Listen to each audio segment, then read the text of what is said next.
So we'll begin with our prayers, and I posted the link in the chat if people want to open it on their own devices.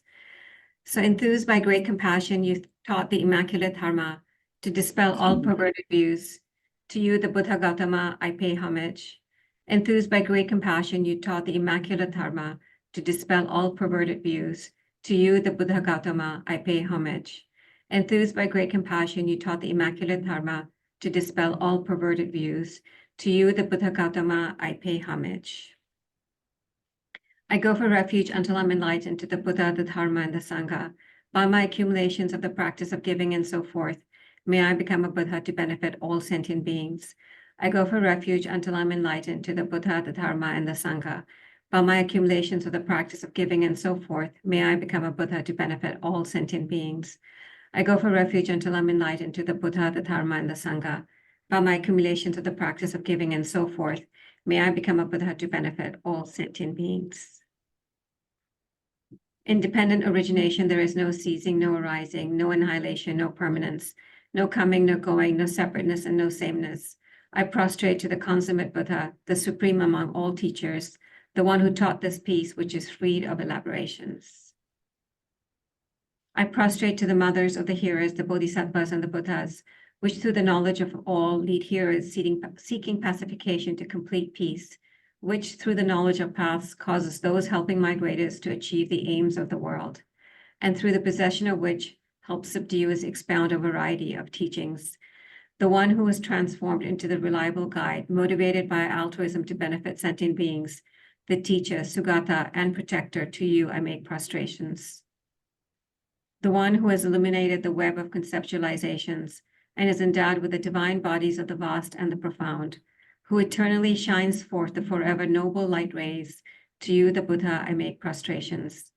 Inspired by wisdom and compassion, today in the Buddha's presence, I generate the mind of full awakening for the benefit of all sentient beings. This is the mantra of dependent origination. Om ye dharma hetu prabhava, hetun tesham tathagato hyavadat, tesham chayo nirodha, evam badi mahashamanaye swaha. Om ye dharma hetu prabhava, hetun tesham tathagato hyavadat, tesham chayo nirodha, evam badi mahashamanaye swaha. Om ye dharma hetu prabhava, hetun tesham tathagato hyavadat, tesham chayo nirodha, evam badi mahashamanaye swaha. All phenomena arise from causes. The causes are taught by the Tathagata. The cessation of the causes as well is taught by the great seer. Profound, peaceful, elaboration-free, clear light and non-composite, such is the nectar-like dharma I have discovered. Finding no one to fathom this teaching, in silence, I will retire into the woods. Beyond utterance, thought, and expression is the perfection of wisdom, which is unborn, unseized, and has the nature of space. It is the object of apprehension of self-realized wisdom. To you, the mother of the Buddhas of the three times, I pay obeisance. All composite things are impermanent. All contaminated things are of the nature of suffering. All phenomena are of the nature of emptiness and selflessness. Transcending sorrow is peace. The Buddha is the Guru is the Buddha, the Guru is the Dharma, likewise the Guru is the Sangha. The Guru is the source of everything wholesome. I go for refuge in the Guru. By the sound of the vibrant drum of Dharma, you liberate all beings of miseries. I beseech you to kindly remain and give teachings until the end of the expanse of billions of eons.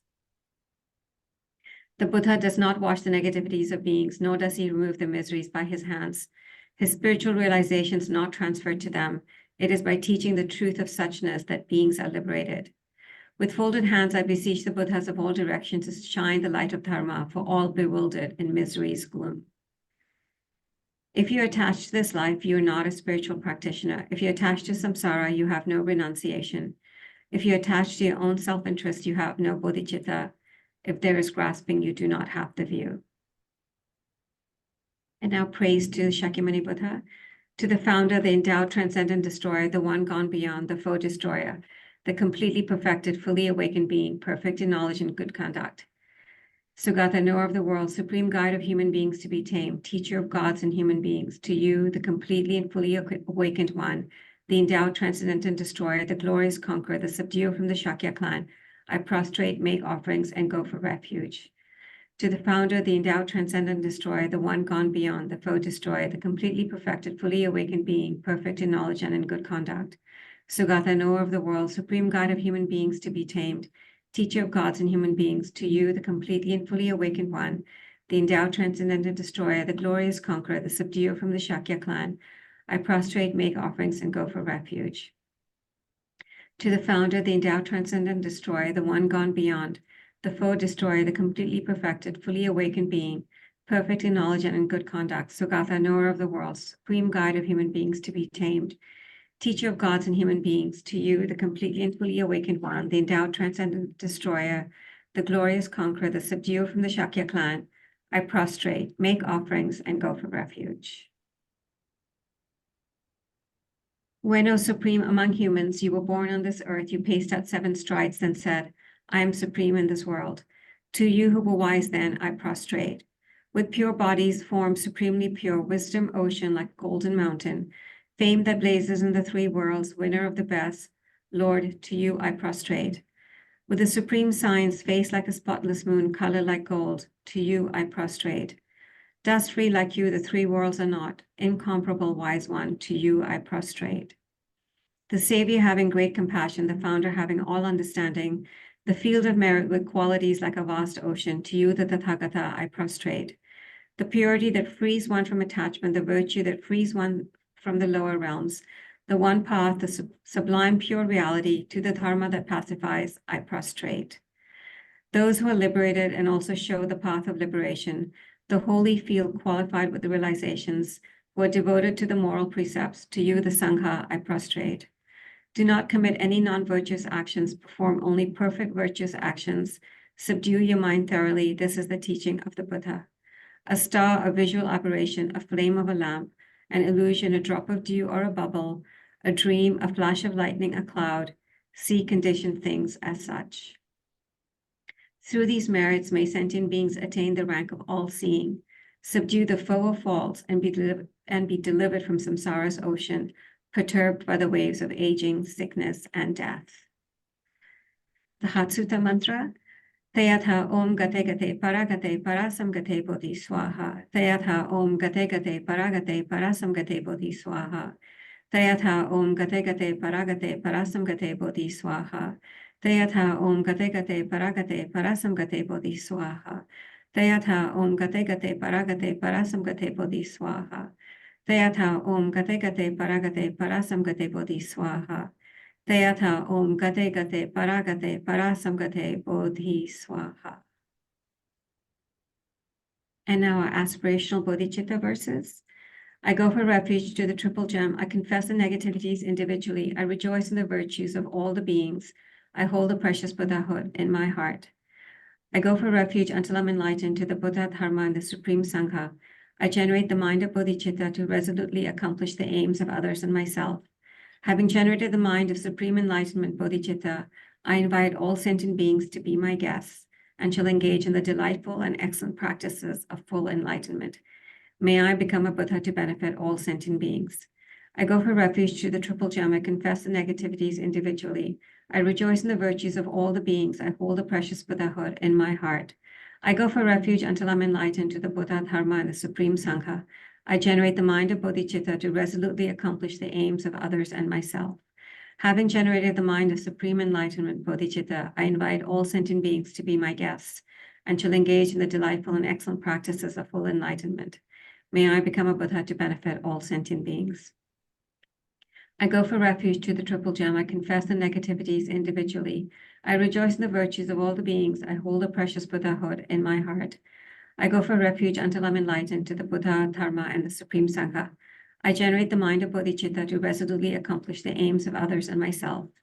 Having generated the mind of supreme enlightenment, bodhicitta, I invite all sentient beings to be my guests and shall engage in the delightful and excellent practices of full enlightenment. May I become a Buddha to benefit all sentient beings. Gurus, Buddhas, and Bodhisattvas, please pay heed to me. Just as the previous Buddhas have generated the mind of bodhicitta, and just as they successively dwelt in the bodhisattva practices, Likewise, for the benefit of all sentient beings, I will generate the mind of bodhicitta, and likewise shall I too successively train in the bodhisattva practices. Gurus, Buddhas, and Bodhisattvas, please pay heed to me. Just as the previous Buddhas have generated the mind of bodhicitta, and just as they successively dwelt in the bodhisattva practices, likewise, for the benefit of all sentient beings, I will generate the mind of bodhicitta, and likewise shall I too successively train in the bodhisattva practices. Gurus, Buddhas, and Bodhisattvas, please pay heed to me. Just as the previous Buddhas have generated the mind of bodhicitta, and just as they successively dwelt in the bodhisattva practices, likewise, for the benefit of all sentient beings, I will generate the mind of bodhicitta, and likewise shall I too successively train in the bodhisattva practices.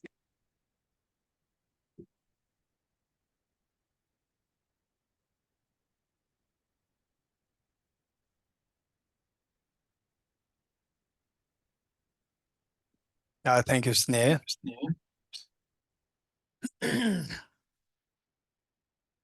So, since we have the many verses to cover, so we will directly jump into the text. Screen sharing.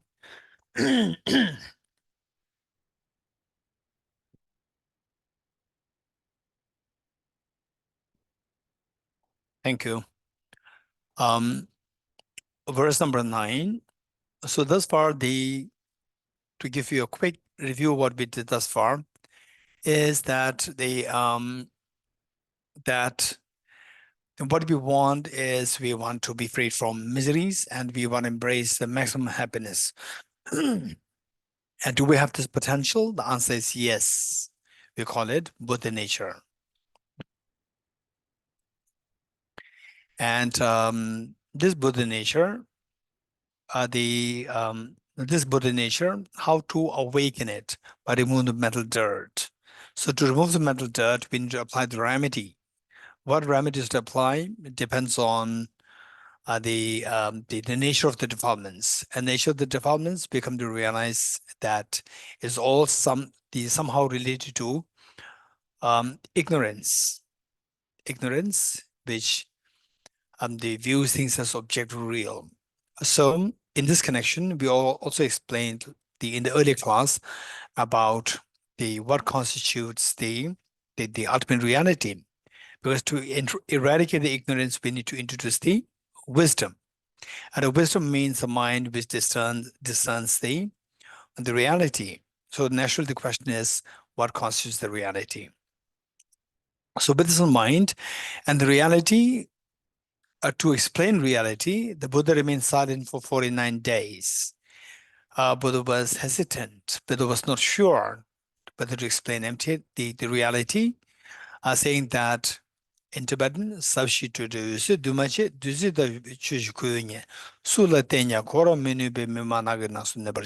in Tibetan, profound, peaceful, elaboration-free, clear-lighted, non-composite, such an actually Dharma is what I've discovered. Finding no one who can fathom this teaching, in silence I'll return to the woods. So with this, the kings of the god and goddesses, Brahma, Indra, they made more requests to the Buddha. Please don't remain silent. Please turn the will of the Dharma. Then finally, the Buddha headed towards Varanasi and started to give the teaching. So the Buddha gives the teaching on the stepwise the way. And they say it is for this reason that the Buddha, if you look at the Buddha's discourses, we see that the Buddha gave different discourses varying in the levels of sophistication. One point, the Buddha taught that your 5 aggregates, in other words, to remove the ignorance, or the ignorance that we are our mind is enshrouded with, ignorance so deep and so thick that we need skillfulness. The Buddha taught the wisdom very skillfully, first to unravel the very gross ignorance, then subtler.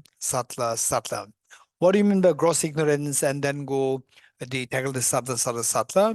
In this connection, we come to know that the Buddha taught the 4 different schools, Vaibhashika, Sautrantika, Chittamatra, and Madhyamaka, where the reality is explained in more sophisticated form as you go from the Vaibhashika level to the Madhyamaka level, particularly the Prasangika level. So on the one hand, the Buddha taught us that there is such a independent self, because that we are drowned in samsara, we're drowned with ignorance. So the Buddha taught, yes, the self does exist as independent of the body and the mind. And Buddha taught the five aggregates are the loads, and the self is the load carrier, indicating that there's a self which is different from the five aggregates. Then the next level, the Buddha taught that the karmas and the ripening results exist, but the person does not exist, indicating that the self does not exist as autonomous substantial reality. Number two. Then the Buddha taught that all the three worlds are your mind. That everything that exists in the world, that nature of your mind, there's nothing external there. So this is again another layer of the reality the Buddha taught. And finally, the Buddha taught that nothing exists truly.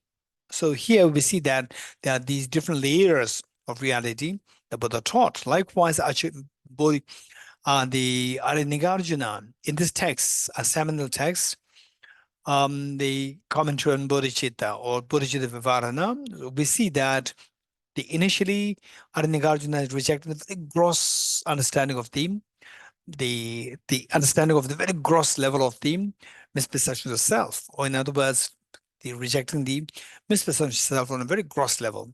Then we'll move towards rejecting the consciousness as something intrinsically real, and then establishing the final reality, where nothing is seen as subjective real, everything is seen as subjective.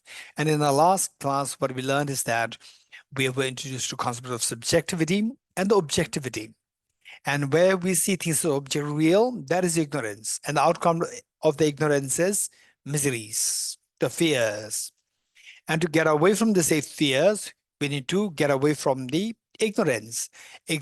How to get away from the ignorance is get away from believing things are objective real. And how to do that is by understanding that things are empty of objective reality, which is the wisdom. And empty of objective reality, how do we understand it? That things are seen as subjectively real. That everything is subjectively real, nothing is objectively. And that nothing is objectively, that realization is wisdom, and the outcome of this, that all the fears dissolve. So this is what we are seeking. In other words, the whole purpose of the whole journey, the endeavor of our going through this text is to understand how things are empty of objective reality. And of course, we are rushing through this. We've only 2 sessions, and we have almost like 100 more verses, and there are 2 on emptiness. Okay, we'll try our best to see how much we can do that. Verse number 9, it says, if it meaning the self were an entity meaning the functional phenomena or substantial entity, it would not be permanent, because what is a substantial should necessarily be impermanent. What is a substance should necessarily be a composite phenomena. Whereas composite phenomena should necessarily be impermanent. The Buddha taught all composite things are impermanent. So when we give these reasonings, we are not to be, say, as I said, that the Buddha taught all composite things are impermanent. I'm not justifying the point on the basis of what the Buddha taught. So we should justify these points on the basis of the reasoning. And the reasoning, anybody can give the reason, but if you see that the reasons are given by some enlightened beings, and then you explore this, you subject them to analysis, it makes sense. And then when you say that it is said by the Buddha, you will say, okay, this may require analysis. It deserves to be analyzed. It deserves to be given attention to. And then you analyze, you realize that all composite things are impermanent. So it says that if the self were entity, as a substantial entity, then it cannot be permanent because it should be impermanent. What is a composite phenomenon? Where the physics, they explains that the physical world is nothing but made of the elementary particles, such as protons, electrons, neutrons, bosons, and quarks, and so forth. And what is constituted of these particles should necessarily be in constant flux of change. It cannot be permanent. So, for entities are always momentary. And with respect to impermanent entities, agency has not been negated, meaning that where impermanence is there, then within that we can talk about, say, the cause. Seed as a cause giving rise to a result. It doesn't mean that seed is the ultimate cause. Seed also is a result with respect to another cause. So in that respect, the functionality or the agency is not rejected, but it's not in the context of the ultimate permanent agency. Number 10, this world devoid of self and so on is utterly vanquished by the notions of aggregates, elements, and sense fields, and that of the obtained subject. This world devoid of self, the reality is that nothing really exists as the permanent and the intrinsic self. But this is reality, but in our mind, we cannot see this world as empty of intrinsic self, intrinsic reality. Why? Because we are being obscured, vanquished by the notions of the intrinsic aggregates, intrinsic elements, and sense fields. Sense fields meaning the sense powers. For example, say for the 5 sense consciousnesses, in order to get access to the 5 sense objects, like visual objects, like the flower, to see flower, we require the eye sense power. So here, the translate as sense field. Better to use it as sense power. So it's fine, sense field or sense power. So we require the flower, and then the eye sense power. So here the sense fields, we need to keep in mind that there's an element, the mention of the aggregates, 5 aggregates, elements, 18 elements, and sense fields. So here, sense sources would be good, not sense power, sense sources. Sense sources, they are the sense sources, or should I translate it as Geshe? Okay, like sense sources is fine, yeah. Sense sources, 12 sense sources are there. So what are the 5 aggregates? The symbol, aggregate form, feeling, discrimination, composite factors, and consciousness. 5 aggregates. And there's 18 elements. To know the 18 elements, we need to know okay, let's say 18 elements. For the 18 elements, how do we know is that just if you make it very easy, first let's say that I'm seeing the flower. So I interact with the world. I enter the world. So what is the world constituted of? To know this, first let me talk about the flower, which is very easy for us. I interact with the flower. Let's say this flower. I interact with this flower. So the flower is my object. And to know the presence of flower, if I close my eyes, I cannot, even though flower is there, I cannot see that. So my eye sense power should be there. Number 2, even the flower is there, eye sense power is there, but if my mind is distracted somewhere else, again I cannot see that. So my mental consciousness should be also there.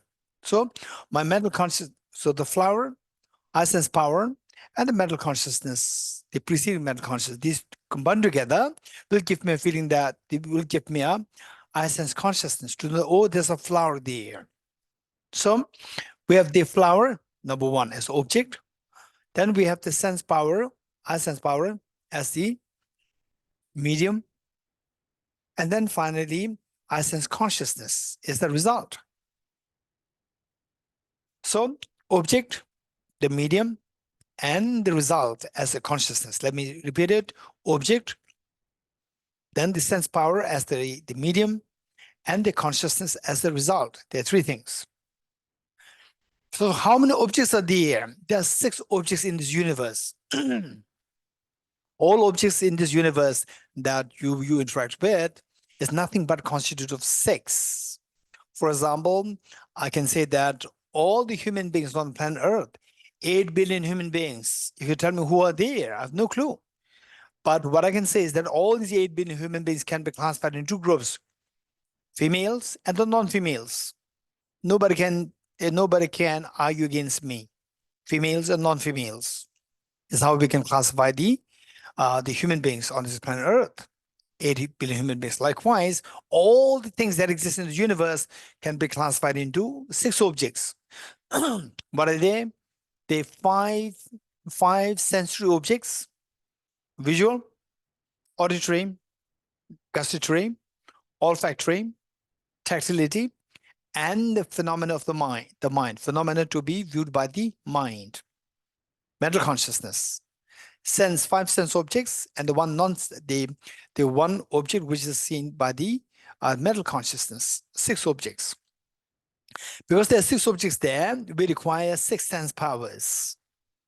6 sense powers. 5 the physical sense powers, and the 1 mental sense power. 6.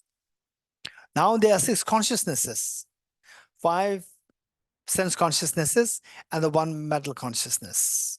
So 5 objects, 5 sense powers plus 6 objects, 6 sense powers, and the 6 consciousnesses. Making 6 into 3 equals 18. These are known as the 18 elements. Now, of the 18 elements, what we said is that the 6 consciousnesses, they are the results. The results are given rise to by the 12 sources. Sources meaning which serve as a source to give rise to result. So the 6 objects and the 6 sense powers combined together becoming 12.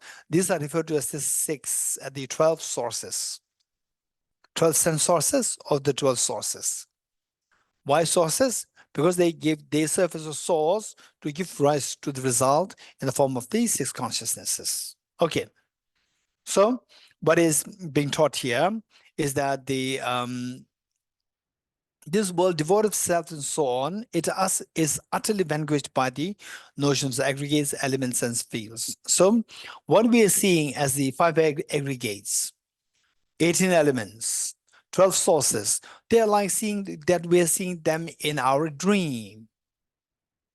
That we are seeing them in the dream. And when you wake up, whatever you see in the dream, they are just empty, devoid of self, devoid of intrinsic nature, intrinsic self. But in the dream, that reality of the devoid of intrinsic self is vanquished by the mental creation of the phenomena in the dream of the aggregates, elements, sense fields, and thereof. And likewise, in the dream, you say object and subject. We create all this object and subject. So 11, and this is who we are. We are souls. We are souls drained in the dream to see everything subject real.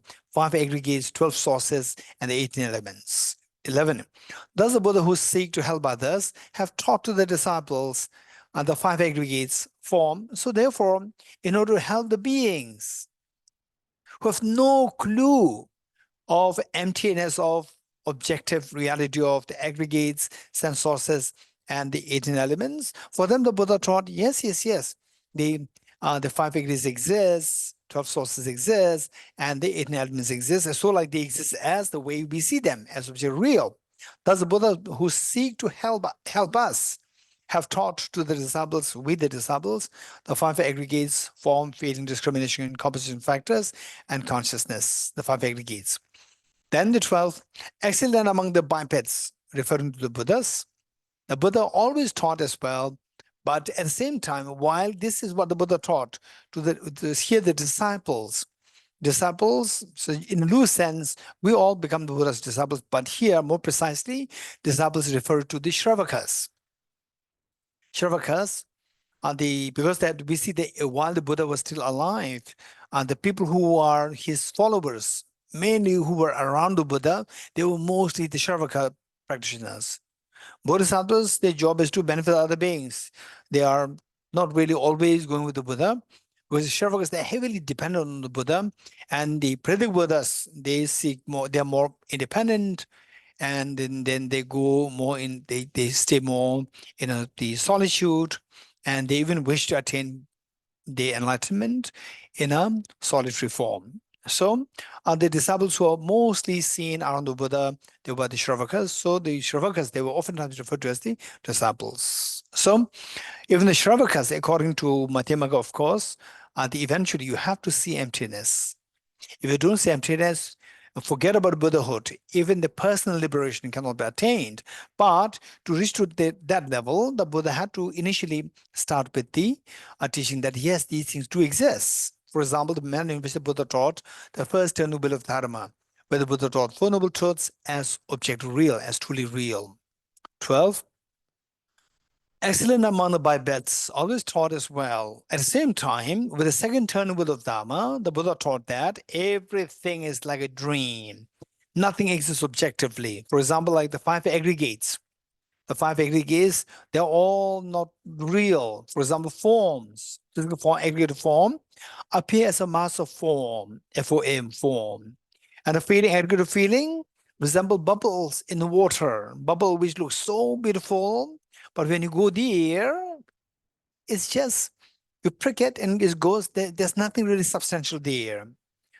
And the discrimination, the aggregate of discrimination is like a mirage. You see there's water there, when you go close by, it's empty of being water. Mental formation, the aggregate of mental formation, the aggregate of composite factors, are like the plantain trees, which seem a so strong tree there, you cut it, inside it's just hollow. And consciousness is like a magical illusion. So this is how the Buddha taught, say in the second noble of Dharma, that all these 5 aggregates, they are nothing really substantially there. But in the first noble of Dharma, the Buddha taught that all these, they as well like they have some substantial reality there.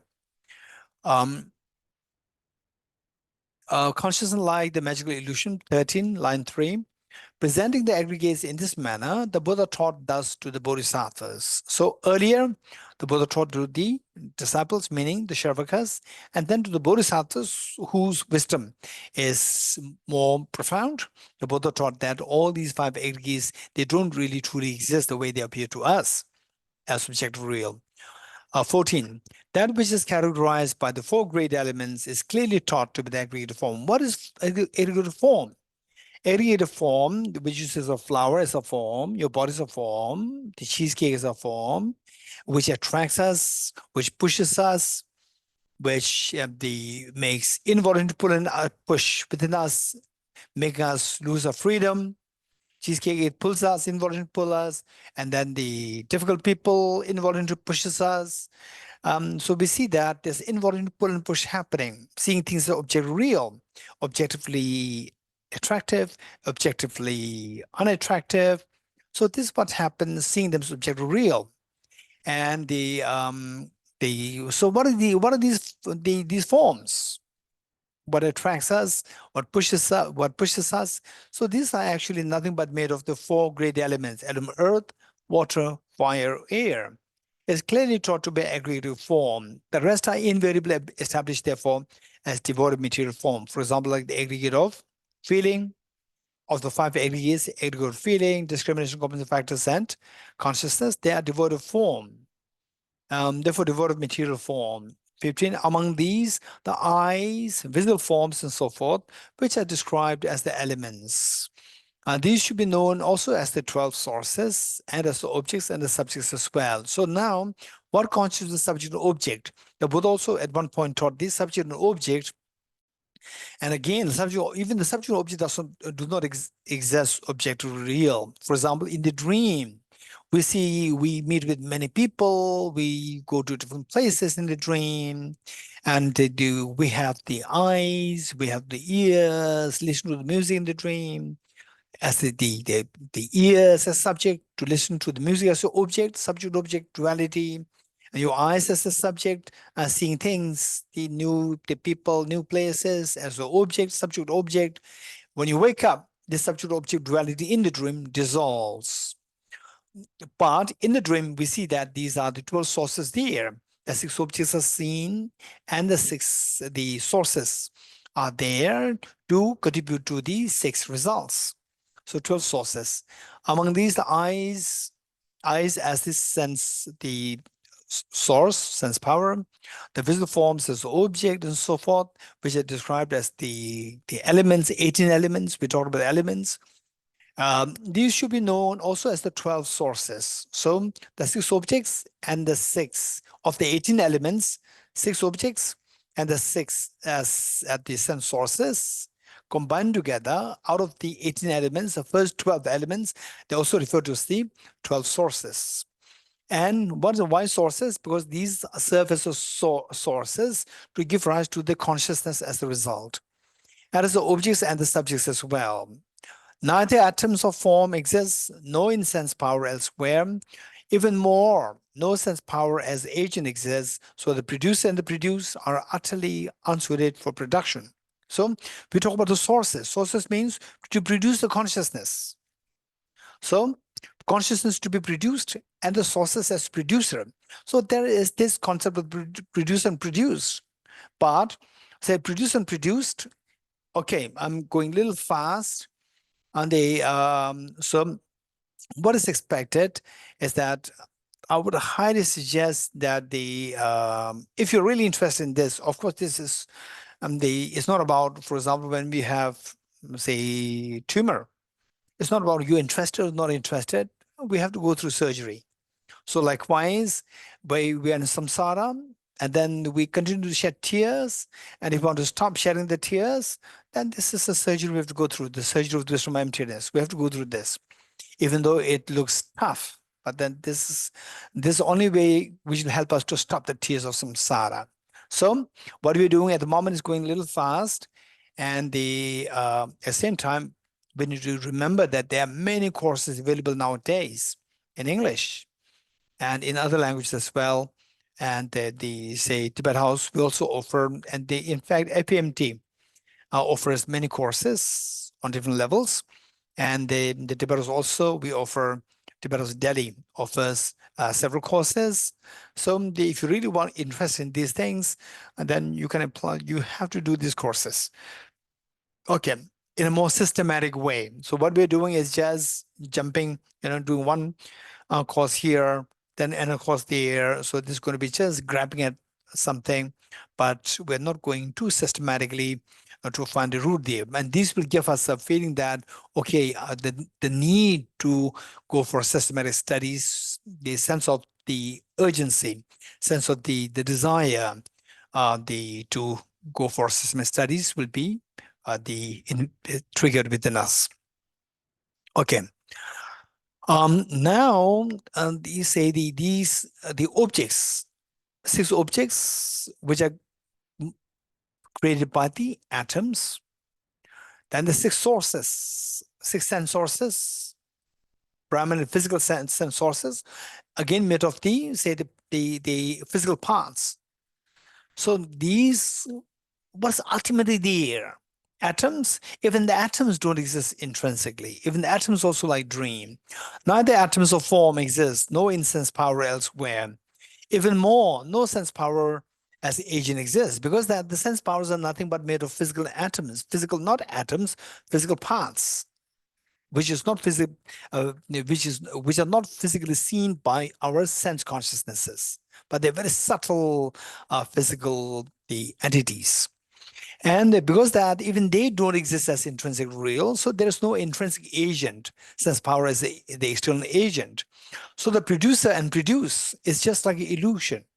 For example, say one example that I give is that let's say that the seed produces the result. Seed produces the shroud. Then in order for the seed to give rise to this sprout, there should be the act of production. So this act of production is what makes the seed to eventually grow to a the shoot. So this act of production, it exists. Without it, the shoot cannot be produced. So this act of production is there. So if it is there, the question is, where did it exist? Did it exist at the time of the seed, or did it exist at the time of the shoot? This question. If you say it exists, this act of production, it exists at the time of the seed, what is produced? Act of production, producing something. That something is not yet there.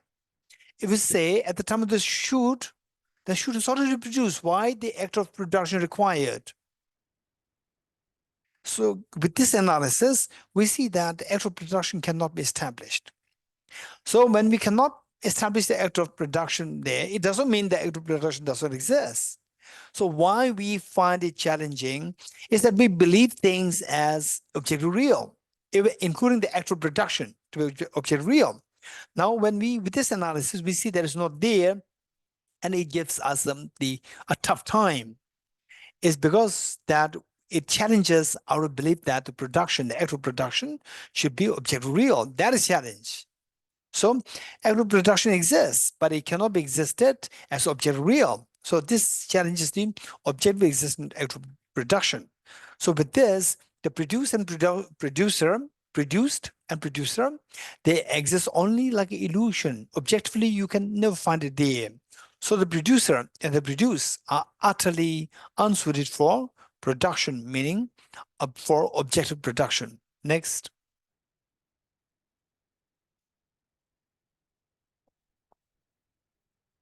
(17). Atoms of form do not produce sense. Okay, now these are the very subtle reasons, and we are very fortunate. And I'm not expecting that all of us to understand, wow, this is amazing, and it will not happen. But if you get lost, which means actually it's wow. Because if you don't get lost, it's easy. Wow means something amazing. So when you study more, then you will really feel that, oh, what I learned earlier, one point, the very quick though, it makes sense now. It's so profound. We say that your eye consciousness produces sense perception, meaning that your eye sense perception takes place by seeing the flower. What is this flower? Flower is nothing but made of atoms. How many agree with me? Raise hands. Good. So these atoms, individual atoms of the form, atoms of the flower, do not produce sense perception. Atoms so subtle that our eyes cannot see. So atoms, they don't produce the sense consciousness. For they transcend the realm of the senses. The atoms, they transcend the realm of the sense perception. If asserted that they are produced, and besides these atoms, there's nothing, there's a flower. There's nothing there to be seen as a flower besides the atoms. And the atoms are not seen. And besides the atoms, there's nothing there. So what is actually seen? Even the phenomenon of seeing, but even the phenomenon of perception is also like illusion. If asserted that they are produced through aggregation, then you say, no. The atoms combine together, they aggregate, combine together, then they give rise to the perception. Producing through the collection too is not accepted. Because even what is this collection? Collection is not really there from the object. From the object, the individual, if at all something is there, it's just individual objects. Even the collection, what your mind calls it a collection. Actually, there's no phenomenon known as a collection. For example, say, from distance, we see as a forest. When you go inside the forest is just illusion. We just see the individual trees. We don't see the forest. So what we see as a flower from outside, what is as a collection of the trees in the form of the forest, that's illusion. When you go there, it's not really there. It's just how the mind perceives as some collection. So even the collection is purely by the power of your mental projection, and from the object, there's nothing there as even the collection. Okay. 18. Through division in terms of special dimensions, even the atoms are seen as possessing parts. Now you may say that, okay, now the collection is not, the flower is not, but the atoms are there. Whether you are seeing the flower or not, but the atoms are there, so object real. So Nagarjuna is now challenging that even the atoms don't exist intrinsically, because even the atoms are made of the directional paths. For example, like scientifically speaking, physics point of view, atoms are made of electrons, protons, and neutrons. Again, we don't have one entity known as the atom, besides the parts which constitute the atom. Through division in terms of special dimension, meaning that however tiny the particle is, like an atom, it should necessarily have 6 dimensions or 6 particles outside. 4 on the 4 sides, 1 up, down, total 6. Because there's 6 particles outside, central particle also should have 6 parts. 6 parts. And this reasoning is, while Nagarjuna gave this reasoning here, later on, after about like 400 years, then the Acharya Vasubandhu, Arya Sangha's younger brother, he also came up with this reasoning in what is known as the 20 verses. Through division in terms of special dimensions, even the atom is seen as possessing parts. Which means that once it is parts, again, you just as the forest, what we say is forest, when you go into the forest, you see the parts. Individual trees has a parts, and the forest disappears. Likewise, what is as atom? People believing atom is intrinsically final element. If this atom is also made of parts, and again, the concept of atom dissolves. Even the atom is seen as possessing parts, that which is analyzed in terms of parts. How can it logically be an indivisible atom, or as an intrinsic atom? 19. With respect to a single external object, divergent perception can arise. Now, we see as atom. How can we trust this perception? Because the same object can be seen with 3 different perceptions. So, with respect to a single external object, divergent perceptions can arise. For example, like say a young boy or a young girl.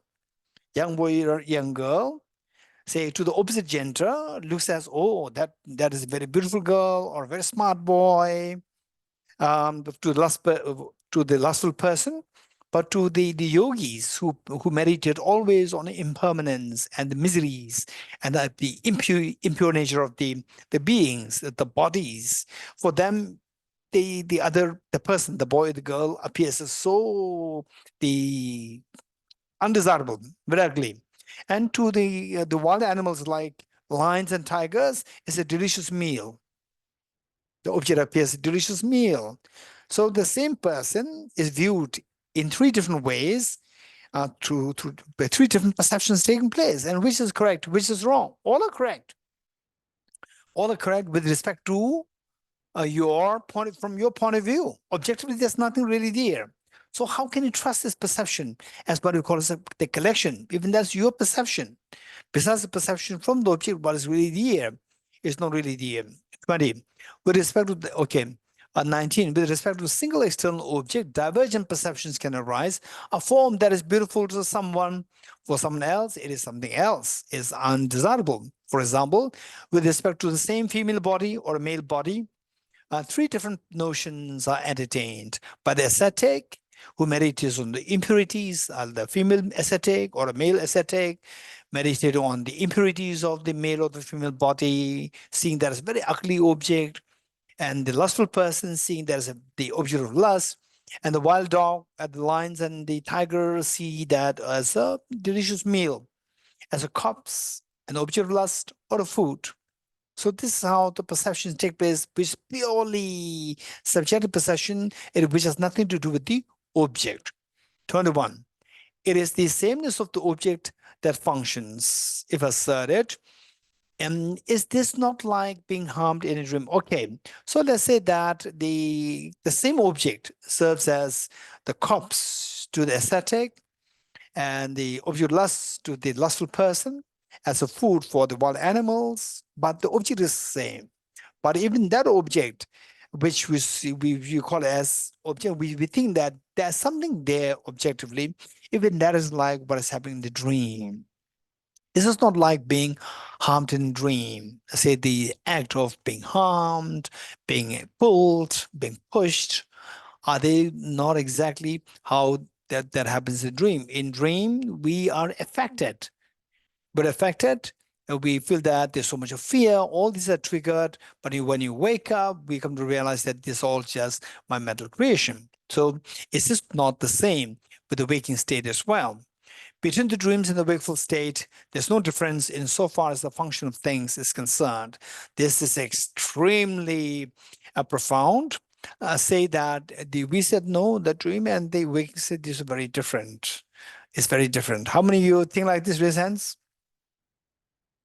Okay, good. Same. If you analyze, this is something which we need to really analyze. Don't just say that because the text says this, we should have to believe what our Nagarjuna taught. No, don't follow like this. Same. Our Nagarjuna taught something which means they're so profound. We cannot readily reject it, but let us not accept them easily as well. So what we do is that we give them this is set by an incredibly brilliant philosopher and thinker, and all these philosophers, like 2,000 years after him, nobody rejected, everybody revered him. So who am I to reject it right already without understanding what he said? So at the same time, my thinking is very different. My thinking, the dream and the waking state, there's a difference there. So what is that? What difference do you find? And you see, if you can justify your standpoint, then there's a difference in the dream and the waking state in terms of the functioning. Say a dream goes chasing you and a fear comes to you, or there's a dream tiger chasing you and the fear rises in you, and the waking state, the real tiger comes and chases you and there's a fear in you. So what difference is there? Oh, the dream tiger is not a real tiger, and the waking state tiger is a real tiger. So how do you justify that it's a real tiger? Oh, this is very scary because if you stay there, it'll eat you up, it'll burn you up, and you're finished. What do you mean by eat you up? What do you mean eat you up? Say the tiger is also a bunch of atoms, and you being eaten up is also a bunch of atoms, right? Bunch of atoms. And then finally what? But then you eat it and you will have pain. Even this pain is also like a dream. It's also so we see it's objectively real. The real problem is not the tiger munching you. The real problem is the tiger munching you and you feel the pain. That's the problem. So this pain, why you feel the pain is because you see the pain is objectively real. If the objectification of pain is not there, you will not feel the pain. This is secret. This is the ultimate secret of the getting away from miseries. Seeing the pain as illusion. And say some people, what they say is they attend some retreats. Bodhicittavivāraṇa retreats with me for about 1 week, 10 days. And then the intensively we study emptiness, Bodhicitta, we meditate emptiness. And then after the retreat, they leave. Then they come to me and they say that,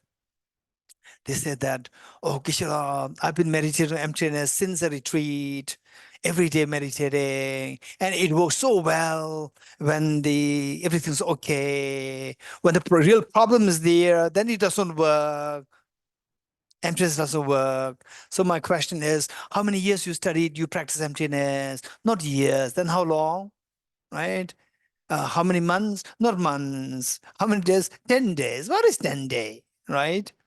So this is the point. The point is that you have to study thoroughly, reflect on thoroughly. You have to get it, be confident in this understanding of emptiness, and then meditate on this, that it becomes, say, like a second nature within us. To familiarize with this and make it like a second nature within us. So this will help us to transform our feelings. So then the fearlessness, when the pain is not there, then for example, one common example that I give is if somebody slaps you, are you happy, not happy? You're not happy. Why? Because the person slaps and you have the pain. If the person slaps you and if is it a pain, there's bliss coming in you, you'll request the person, please slap me more. Yeah, this is a reality. This is reality. So the point is that why we have the pain? Because of the failing to see the pain as subject real, failing to see the pain as empty of object reality. So this is the point. 21. It is the sameness of the object that is done. 22. In terms of object and subject, whatever appears to be, where are we? 22.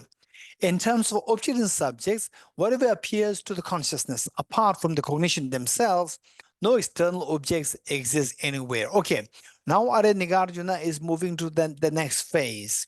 Next phase, after rejecting permanent self, now Arya Nagarjuna is moving to the rejecting external reality.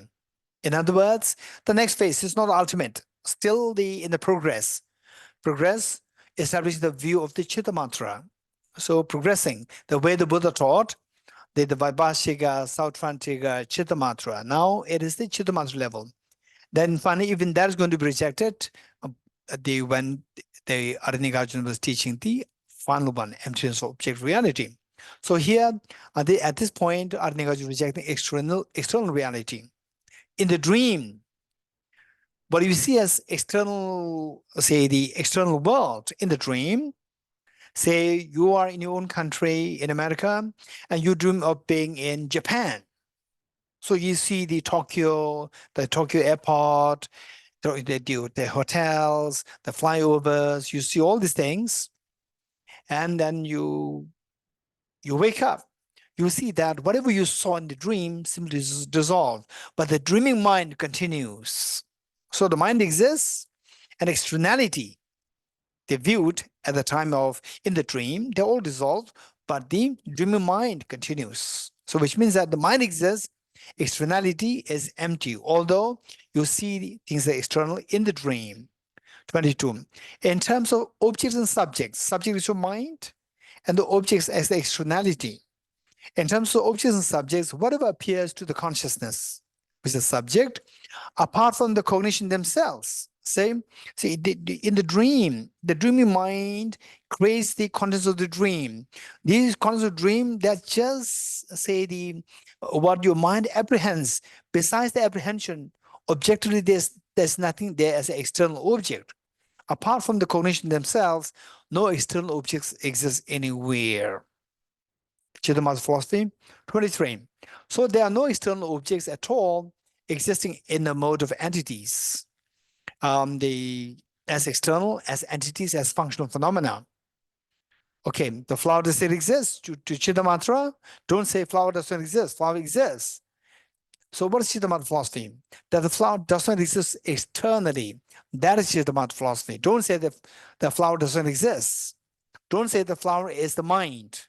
Flower is the nature of mind. Everything is nature of mind. Don't say everything is mind. Although the Buddha did mention that all three worlds are your mind. But here, I'll say we need to remember that the Buddha was indicating that all three worlds are the nature of your mind. Okay, so with this, that the flower exists, but it exists as the nature of the mind, not as an external flower. Okay, so there are no external objects at all existing in the mode of entities as external entities. The very perception of the individual consciousnesses arise of appearances of the forms. For example, in the dream, say you see a beautiful, say the garden in the dream. So what is that garden? That garden is simply the projection of your mind. It's just your extension of your own mind, perception of your mind. There's nothing really, there's external garden there. So it says the very perception of the individual consciousnesses, your dreaming mind, say the perceiving the garden in the dream, that consciousness arose in the form of the dream garden. There's no real dream garden outside there. Arise the appearances of the forms. 24. Just as a person whose mind is deluded sees magical illusions, mirages, and a series of Gandharva spirits, so two forms and so forth are perceived. All but we see as external, as form, flower, house, cheesecake, and so forth. So all these what we appear, they're nothing but like our like a hallucinated mind, which appears in the form of different forms. Okay, so some of you may be wondering what is Gandharva spirits. So this is another realm, a realm of the spirits who feed on smells. Gandha is the smell. Who feeds on smell. This is one the being, that one category of class of beings who feeds on smell in the form of being in the form of a spirit. So the technical quality of good quality of this Gandharva spirit is that is said to be that they are said to be so extremely good in music. They're extremely good in music. And the once there was the Gandharva, the female Gandharva, a spirit, and she came in a guise as a human girl, and she met with the human boy, and then two of them got married, and they had a son. And finally, the man discovered that his wife is actually a Gandharva, is not a human being, is a spirit. So having disclosed this, the reality, the Gandharva, the mother, she left. And then of course she's not a human being. Then finally, but she was always, her mind was always after her son, who was with his father. And of course, the affectionate mother was so strong.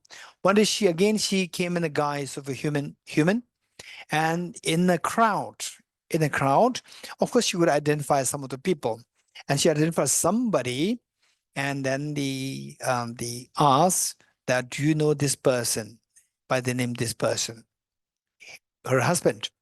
And the person said yes, and then he has a son. And then the person said yes, and then she sent a package, said that this boy is my son, and please give this to the boy and tell him, don't lose this. This is from your mother, and this will make the boy. This boy can finally get his living from this, living out of this this object. What is this object? This is a musical instrument. So this musical instrument, finally the boy got it and said that this is a present from your mother. And of course, the boy also knew that his mother is the Gandharva spirit. And of course, for this boy, the mother is so close, and he kept this musical instrument as very valuable, precious. And finally, yes, he became extremely popular musician because of this musical instrument of the Gandharvas. Okay. And another feature of the Gandharvas is that it is believed that the Gandharvas, unlike the human cities, Gandharvas can create the cities instantly and can be destroyed instantly. So this is another unique aspect of the Gandharvas. So my teacher, of course, who was an incredibly brilliant philosopher, psychologist, and logician, and the principal of the Institute of Buddhist Dialectics, when Sara College was first, the land was bought, and then were consecrating the land. The teacher actually, they mentioned this during the group meeting.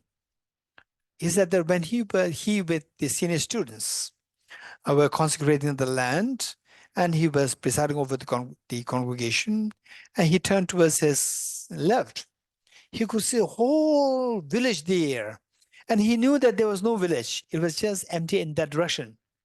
It was north side. It was his left side. There's no village at all. No, not even at one hut there on his left side. And he saw a whole village there. And then how come this village? I never saw a village before. And he looked at it again. Again, he saw the same thing. And then he said, later on, of course, there's no village there.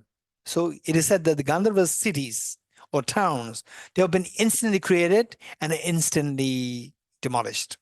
So in the Tibetan tradition, usually it is said that we don't keep the containers empty like this, always keep them, they're covered by lid, for the reason that we don't let the Gandharvas create the cities. Then you move it tomorrow, the next day, move it, and instantly the whole city demolished. So this is how it is being believed. Okay, so this Gandharva. So it is like a mirage. It's like illusion. So two forms and okay. 24 last line. 24 last line. So two forms and so forth, so on are perceived as like a magical illusion. 25. To overcome grasping as selfhood, the Buddha taught aggregates, elements, and so on. By embodying the state of the mind only, the beings of great fortune even renounce that teaching. Okay, so now Nagarjuna is transiting from the Chittamatra philosophy to the Madhyamaka philosophy. Okay, so I need this verse number 25. Say that the Buddha taught these different teachings on different levels. To overcome grasping at selfhood, the Buddha taught aggregates, elements, so on, meaning that yes, these things do exist, number one. And then the Buddha also taught that at one point only the mind, even what we say external aggregates and so forth, they don't exist. Number two. Then number three, the beings of abiding state of the mind only, there's number two. Then the beings of great fortune, meaning the bodhisattvas, the high level bodhisattvas, the bodhisattvas even renounce that teaching on the mind only. Okay, so now moving to the next teaching, that nothing exists objectively, everything exists subjectively. Okay, when we say everything exists subjectively, simply because that the label subjective, a subjective is accepted by the Chittamatra also. Chittamatra says everything is the nature of one's mind. Mind is a subject. So the subjective is as understood by Chittamatra and subjective as understood by Madhyamaka. These two are very different. They differ in subtlety.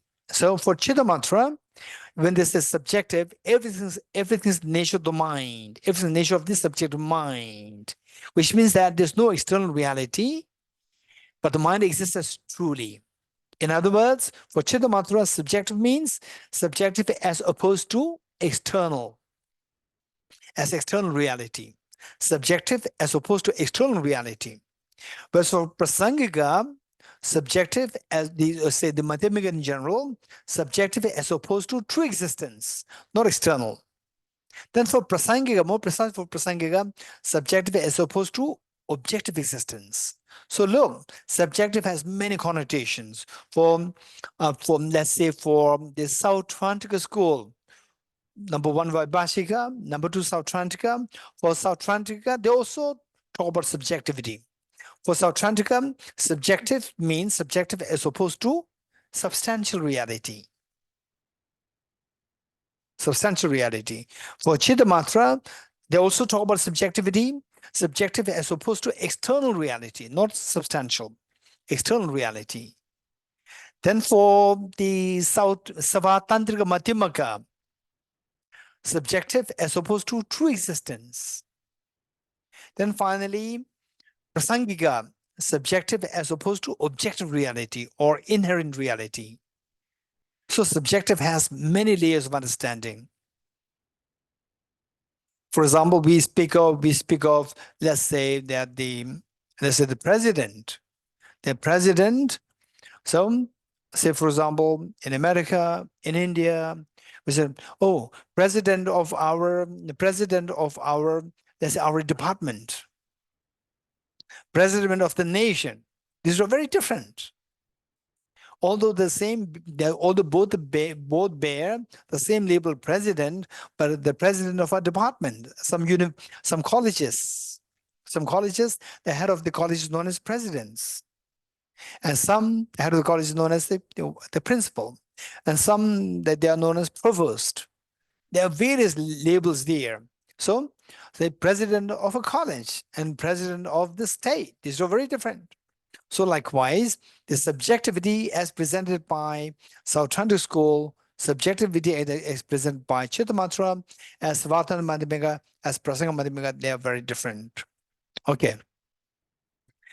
25. At the last line, the beings of great fortune, those of the Bodhisattvas even renounce that teaching of Chittamattha philosophy. 26. For those who propound consciousness only, this manifold world is established as mind only. Now, for the advocates of Chittamattha philosophy, meaning that everything is nature of the mind, I would say that it may not be a good idea just to say that, okay, Nagarjuna rejected Chittamattha philosophy, so there's no point in thinking about Chittamattha philosophy. This is not a good idea. So what would be good is that we try to see how Chittamattha philosophy makes sense to you, how it makes sense to at least the Chittamattha philosophers themselves. You have to really understand what they are saying. Once you understand this, you will appreciate it. And at the same time, when the deeper questions come to you, you will see that there are some loopholes there. Now to get away from these loopholes, then you see that the Madhyamaka philosophy would be more profound. So till that point, it's very good for us to really try to understand how the mind-only philosophy is truly understood by the advocates of the brilliant philosophers. Okay. 26. For those who propound consciousness only or mind only, this manifold world is established as mind only, meaning that everything is nature of the mind. All these world systems, the universe, they are nothing but made of, they are the nature of the mind. What might be the nature of that consciousness? I shall now explain this very point. Now, Nagarjuna is depressing the advocates of the Chittamattha philosophy, saying that, okay, if you say that everything nature of the mind, what is that mind? What is that consciousness? I shall now explain this very point. 27. All of this is but one's mind, that which was stated by the able one meaning the Buddha. The Buddha taught it. Buddha taught that everything is all three worlds, all the realms are your mind. Is to elevate the fear of the childish. It is not a statement of final truth. Now Nagarjuna is coming up with his own statement, saying that when the Buddha taught that everything is nature of the mind, the three worlds are nature of the mind, it is to help the people whose the mindset, whose the mental faculty is more like average as a Chittamattha, who are not so sophisticated in their thinking, to cope or to entertain these people, to help these people. The Buddha taught that everything is nature of the mind, and then they will be happy. Then they will see that this is something which we need to practice. When they practice it, some degree of the afflictions can be got rid of. Okay. But Nagarjuna very clearly said that what the Buddha taught, that all three realms of nature of your mind, this is not the ultimate teaching. That is interpretable teaching. Okay, 28.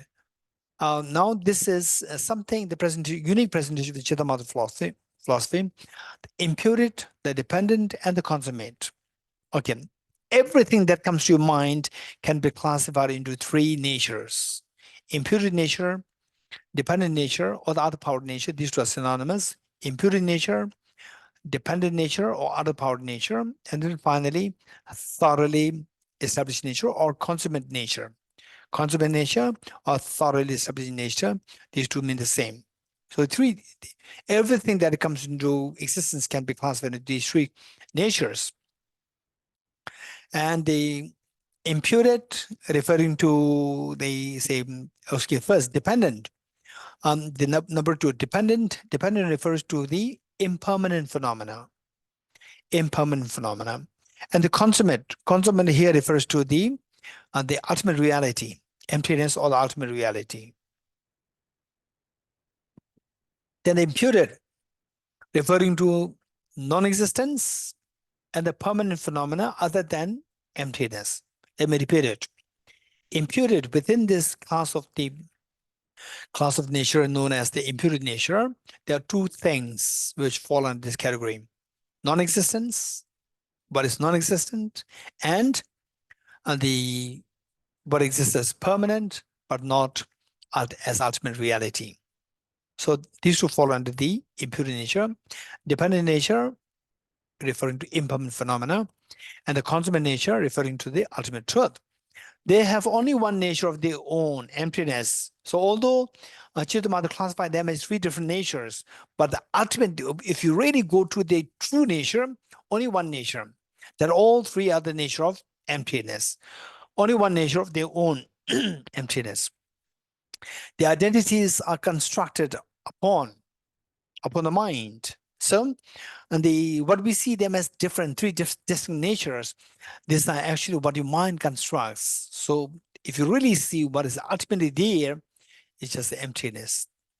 29. To those who delight in the great vehicle, the Buddha taught in brief selflessness in perfect equanimity, and that the mind is primordial unborn. Now, those who delight in the great vehicle, meaning that those who are exceptionally intelligent and following the Bodhisattva path, great vehicle meaning Mahayana path, or the Bodhisattva path, these people are the right vessel to understand the ultimate reality, which the Buddha they realized. So for them, for those who delight in the great vehicle, who have the capacity to understand the ultimate reality as it is, the Buddha taught in brief selflessness in perfect equanimity, meaning that everything is pervaded by the reality of the selflessness, emptiness of object reality, and that even the mind is primordial unborn. Even this mind is intrinsically it's not really intrinsically born, it's intrinsically unborn, meaning that if the mind is empty of objectively being produced, unborn, objectively unborn. 30. The proponents of yogic practices assert that a purified mind effected through mastery of one's mind and through utter transformation of his state is the object of his own reflexive awareness. Okay, so the proponents of the yogic practices, Chitta philosophers, they're also known as Yogacara. Yogacara meaning those following the yogic practices, Yogacara. And Yogacara, the proponents of yogic practices or the Yogacara, they mean the same.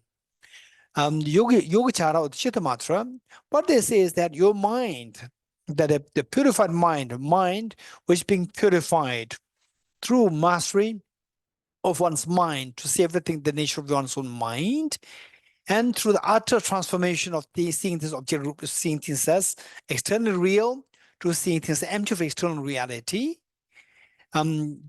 that mind manifests its true nature. So that mind is seen by your reflexive or the self-cognizant mind. Self-cognizant mind sees this through the pure nature of the mind. So that is the flow, there is awakening. But Nagarjuna says that this is not awakening. 31. That which is, because such mind is not seen. Such a mind, as explained by, as advocated by Chittavivāraṇa, is actually not reality. How is not reality? Of course, this is going to be a little technical, and I know I'm sure that some of you feel it very technical. Don't give up. This is a great opportunity for us. It is like a crash course for the PhD. Nowhere in the world you'll find a crash course in PhD. PhD means PhD. You have to spend at least 3 years to there's 6 years. If there's a crash course, you are very lucky. So this is a crash course on emptiness. So don't expect to understand everything. Wow. And if you get lost, oh, I'm lost, right? Don't feel that. Just feel that it's a joy, fun to see what is emptiness like. Okay. So such mind, Nagarjuna is saying that such mind does not exist. How it doesn't exist? Because if it does exist, and that the mind is they say impermanent phenomena. And impermanent phenomena should exist in time. Because impermanent means time, change in time. So what is the impermanent phenomena? Should exist in time. And time, there are 3 times: past, present, and future. So if you don't see the time as object real, then the things as impermanent doesn't make sense. Then what is a mind as impermanent doesn't make sense. So they say, if the mind does exist as the object real, as the pure mind, as object real, then that mind, given that is impermanent, it should exist in time. And time has 3 components: past, present, and the future. And the past is not the mind. Past is gone. You cannot get it. And the future is yet to arise. It's not there. And the present is so brief that it just, within a split second, it slides into past. So there's nothing to be identified as the intrinsically as the mind. And if you go further, even what we identify as a present moment of the mind, even this is composed of three parts: beginning, middle, and end. Beginning is gone, end is yet to come. And what we call as a present is nothing but 1/3 of a present. Even 1/3 of a present, even that exists in time. Even that also should have a beginning, middle, and end. Again, the beginning is gone, end is yet to come. And if at all there's something there, it should be the 1/3 of 1/3, which is 1/9 of the present moment. If you go like this, we see that even what we identified as a present is also illusion. So from this, we see that such a mind exists intrinsically in time. It is not reality. This is all illusion, illusion-like. 31, that which is past is no more.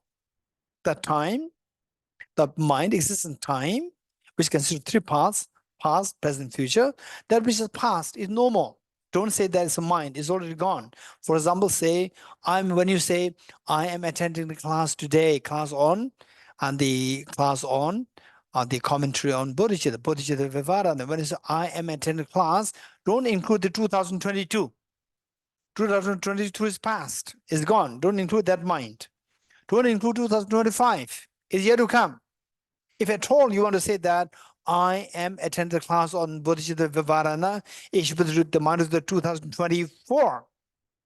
And 2024 mind, within that, don't bring the January, February, and March, April. They're all gone, past. And don't bring the mind of 2024, June, July, August, September, October, November, December. Don't bring them. They're yet to come. Only, let's say, the May. Even the May 1st to 10, gone. Don't bring them. May 12 till 30 or 30, don't bring them. Is yet to come. Only May 11th. Even May 11th, early morning gone. Even yet to come for the Americans. Even yet to come. In India, the night is yet to come. Don't include this. So if you keep going like this, we see that even what we identify as a present is just illusion. It's not really there. Okay, so even this mind, which is seen so objectively intrinsically real as pure, this is the ultimate awakening. Even that is like illusion. 32. Okay, sorry, 31. That which is past is no more. That which is yet to be is not obtained. That is future. As it abides, its locus is utterly transformed, very instantaneous. It's just gone. So how can there be such awareness or such, say, the mind as pure, be seen as intrinsically as present moment? 32. Whatever it is not what it appears as. Now, if you look at the things, for example, like the flower or any object, this is flower. When you look at this object, say whatever it is, the reality of this object is not what appears to my mind. What appears to my mind is not the reality. What appears to my mind is very beautiful, say color combination, texture, and so forth. For example, if you look at your, say, mom, look at your dad, your husband, wife, children, if you look at them, what it is not what appears to you. What appears to you is not the reality, right? And you are interacting with somebody who is not a reality. You think that you're interacting with somebody who is actually not reality, because you interact with somebody who you see as a male, female. But in actuality, what really is there is just a bunch of atoms. No atom is male, no atom is female. There's nothing really from the object. There's nothing there as the male or female. But what appears to me, to you, is a male or female identity. And that is actually missing on the object. And what is on the object, which lacks the quality of the maleness and femaleness, so forth, that reality, emptiness of the maleness, so forth, does not appear to you. What appears to you is not the reality. So there's a discrepancy there between what appears to you and what exists there.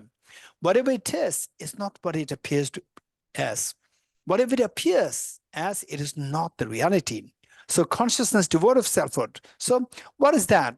Consciousness devoid of selfhood, yet consciousness has no other basis. So even this consciousness, even this, not only the object, even this consciousness, when you think of your consciousness, you think of your past consciousness, you think of your future consciousness, you think of your present consciousness in your object. What appears to you does not really exist that way. What it exists does not appear to your mind. So therefore, it is this discrepancy there. Because of this discrepancy between appearance and reality, even the consciousness described as like illusion. So there's no basis there as intrinsically real. Consciousness devoid of selfhood, selfhood meaning devoid of intrinsic entity, self-entity. Yet consciousness has no other basis of any objective, the basis. 33. By being close to a lodestone. But then what is this? For example, let's say that the say you know, they here Tibet house, the staff, I want this to be done. People move, they work here. What made them move? They've moved because of the mind. So their mind is like, their mind is there. Their mind is really there, as intrinsic there. Because this mind decides what to do. What do you do? For example, now the elections. What decides the elections? The mind decides the elections. Or I'm going to cast the word to this person, that person. Who decides? Your mind decides. So your mind is there, which actually makes things move, right? Okay. So what it says here, by being close to a lodestone, those make like a magnet. By being close to a magnet, iron filings, they move. We get a feeling that these iron filings, they have some intrinsic nature to move. Oh, now they are being threatened by the magnet. So they are now moving, they feel threatened. No, because the magnet is there, the nature of the iron filings to move. It's not because that there's a mind, intrinsic mind there, which makes them to move. So likewise, we think that we are moving with our the volition, with our volition, but actually it's not our volition because of the conditions that which makes our mind to think like in a particular form, and that gives the impression that I am thinking. Actually, the conditions make you to think in a particular way. Buddhists think very differently, we think very differently. Why we think very differently? Because we don't have the purity of our mind. And the Buddha thinks very differently because of the purity of the mind. Because with the different factors, the mind behaves very differently. So it's not because that the mind is thinking or independently, something intrinsic mechanism within the self, within this mind, that it is deciding what to do. By being close to a lodestone or magnet, an iron object swiftly moves forward. It possesses no mind of its own, yet it appears as if it does. Likewise, the foundational consciousness. So now the Chitta-mantra, one class of Chitta-mantra, who the advocates of what we call as the true expectarian Chitta-mantra, one class of true expectarian Chitta-mantra who believes in the foundational consciousness, or alevijnana. Alevijnana in Tibetan, kunshi. Who believe in such intrinsic consciousness, which actually embodies the self, the real self, substantial self. Likewise, the foundational consciousness, too, appears to be real. How presented by the Chitta-mantras as foundational consciousness, which decides everything, too appears to be real, though it is false.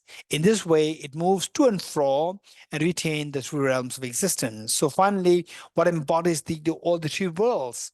When the Buddha taught that all three worlds are the nature of one mind, actually for the advocates of the alevijnana, the three worlds are the nature of one's own alevijnana.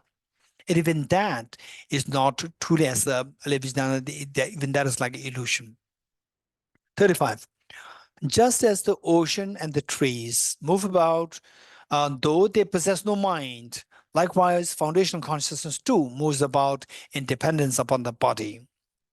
36. So if it is considered that without the body there is no consciousness, you must explain what this awareness is. So if you say, okay, it's fine with the body, the consciousness is there, but the alevijnana is the one which, but what exactly is that alevijnana? What exactly is this awareness, this mind? You must explain what is this awareness is. That is the object of one's own specific knowledge. And the specific knowledge meaning a self-cognizant mind in Tibetan Rangrig. So what is that awareness, which you say that, which the Chittavan call as the object of self-cognizant mind? 37. By calling a specific awareness of itself, you are asserting it to be an entity. So in a way, when you say that, so this Alivijnana is like this, you describe it, there's a mind which describes this, and what is described. There are two things, object subject is there. So when there's object subject, there's the mutuality dependency there. Where there's dependency there, independence is rejected. There should be no independent entities. And there is no independent existence, no objective entities, or no intrinsic existence. By calling it specific awareness of itself, when you say that it is the very specific intrinsic awareness, you are asserting it to be an entity, that there's some entity there. So which means that this entity is object and your mind is a subject. Yet by stating it is this, you are asserting it also to be powerless, meaning powerless to exist from its own side, that it should be dependent on the mind. 38. Having ascertained oneself and to help others ascertain, the learned proceeds accidentally, always without error. So now, finally, what the Buddha taught. They say what the Buddha taught. The Buddha himself discovered the reality, ultimate reality.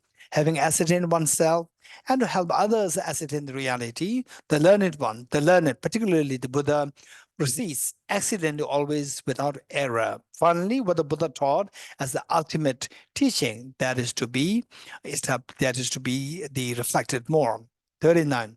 The cognizant perceives the cognizable. So now look, what we said is that this is the mind, this is the intrinsic mind. When you say that, that becomes your object, and the mind which describes that as this is it, that becomes the subject. So object and subject is the subject-object duality is created. So the cognizant perceives cognizable. Your mind is the cognizable as the object, and the mind which describes that mind becomes the cognizant.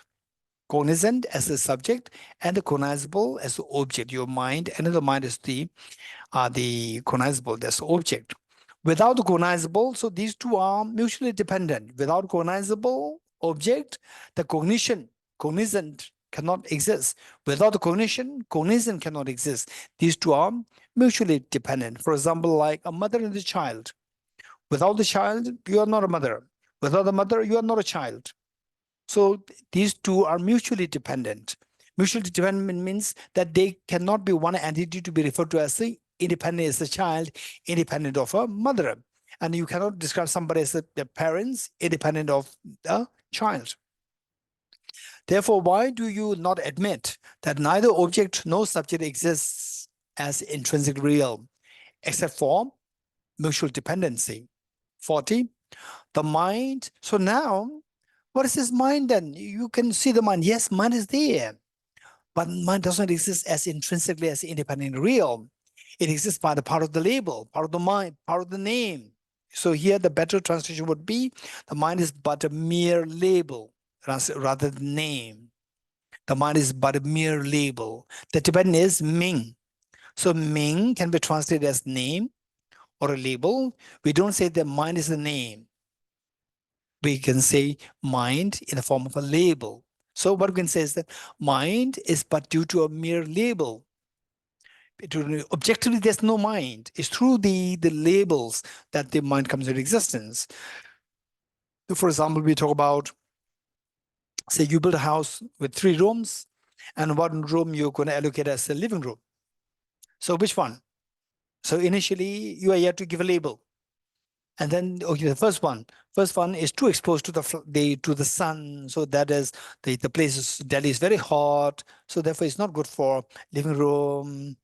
So what about the middle one? Or middle one, it doesn't get any sun at all. It's also no. So the other one, the left side, that's better. So I will call this a living room. So from tomorrow, it becomes a living room. So this by the power of the label, But don't say that the third room as a living room is a label. Don't say it's a label. Living room exists by dependence on the label. These are different. Living room being a label and living room by dependence on label, these two are different. But many teachers, many texts, you find that they mention that the everything is a label. When they say everything is a label, it is like the Buddha taught, form is empty. Form is empty. It's a short form of form is empty of objective reality. So don't take it too literally. It must be understood in proper context. So when we say here, the mind is but a mere name, mere label, which means that the mind exists by a mere label, exists by a mere label, by the power of the label. Okay. Otherwise, the Nagarjuna, Bodhicittavivāraṇa, they rejected that, for example, the fire is not a label, fire is not a word. If the fire is a word, then the great enlightened masters, they reject by saying that then when you say fire, it should burn your mouth. Because that the fire is the label. You say the label fire should be the fire, and it should burn your mouth. So therefore, this is not a label. It's not a label. It exists by the label. So that is short form. Fire being a label is a short form of fire existing by label. Okay. The mind is but exists by a mere label. Apart from its label, it exists as nothing. So view consciousness as a mere existent by mere label. And the label too has no intrinsic nature. Even the label is also by the power of another label. So there's nothing really existing or real. Okay, we'll stop here.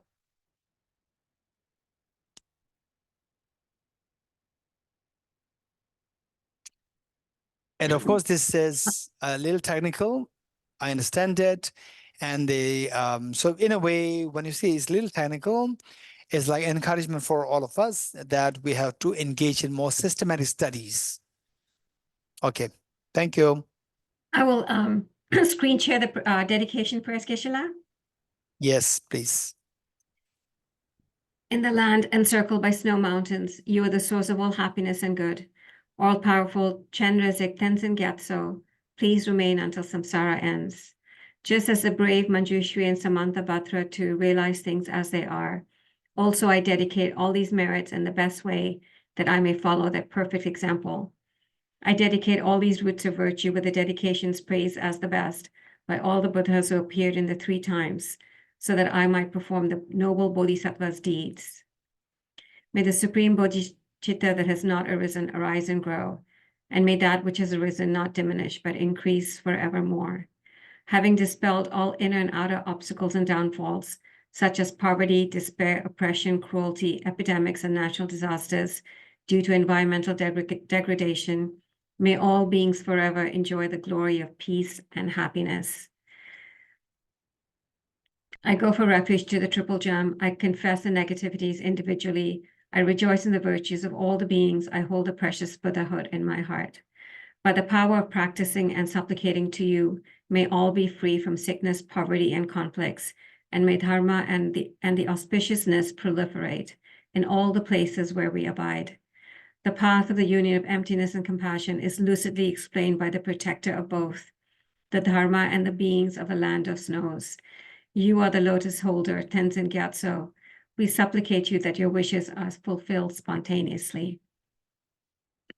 May the operations of evil thoughts and deeds, of the negative forces of humans and non-humans who harbor malice through perverted prayers against the teachings of the Buddhas, be totally vanquished through the power of the truth of the 3 jewels. Inspired by wisdom and compassion, today in the Buddha's presence, I generate the mind of Bodhicitta for the benefit of all sentient beings. Thank you so much, Geshe-la, for the crash course, and we look forward to tomorrow. Thank you, Geshe-la. Thank you very much. Thank you so much. So amazing. Thank you, everyone, Thank you. for coming. Thank See you you. all tomorrow, same Wow. time. See you tomorrow. So much. Thank you. Wow. Thank you very much, everyone. Thank you. Geshe-la. Thank you. That's Thank amazing. you, Geshe-la. Thank you, Geshe-la.